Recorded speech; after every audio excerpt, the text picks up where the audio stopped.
Hey guys, and welcome back to the newest episode of the Doctor Who 60th celebration. Today we're going to be talking about the Romans, which is Vicky's first real time travel outing. As the name implies, the TARDIS team, which is Ian, Barbara, the Doctor, and Vicky, their TARDIS kind of ends on like this cliff, and then it topples over and crashes. Right. Now the story then flashes forward about like a month, where they're all living like esteemed Romans. They're basically squatting in some sort of house while the aristocrat who owns it is like away, and they're literally living like kings. They're eating grapes. They're drinking like good wine, all that good relaxy stuff that Roman people do, right? But that's just a little teaser. Before we get into the video, be sure to like, subscribe, and leave a comment saying what you think of the story if you have seen it. Now let's go right on in depth. Picking up off of that, the Barbara and Vicky end up going to the market where there's some sort of older liar player.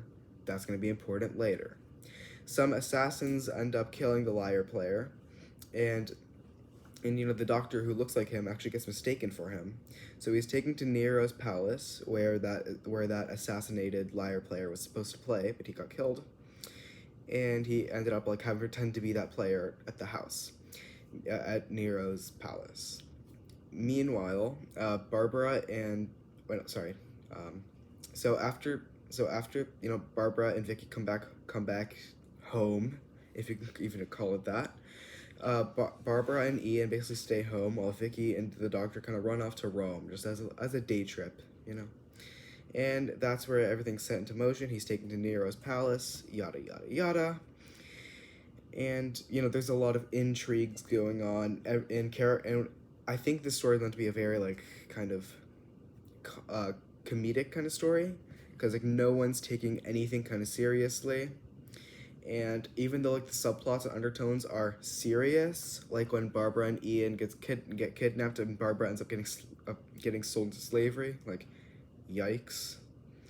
But this story overall has a pretty, like softer tone. It's not really taking itself seriously, which I think it tried to, but it kind of ultimately failed, especially with the comedic bits.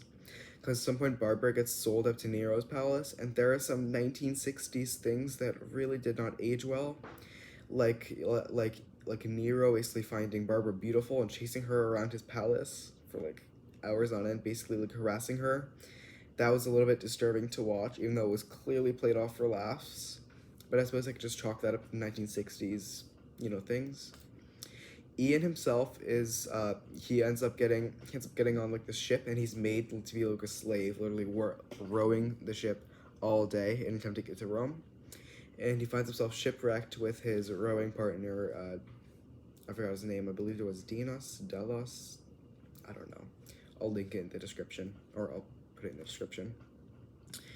Anyway, what's I think one of the comedic bits about the story was that a lot of characters sort of crashed into each other, just missing each other. And so they assume that they're alone. Like Vicky and the doctor believe that they're on their own, while Ian believes he's on his own, and Barbara believes she's on her own, until Ian and Barbara meet each other. But the four of them never actually meet. And at some point, there are a bunch of like subplots, like the fact that Nero's wife actually seems to believe the Empress.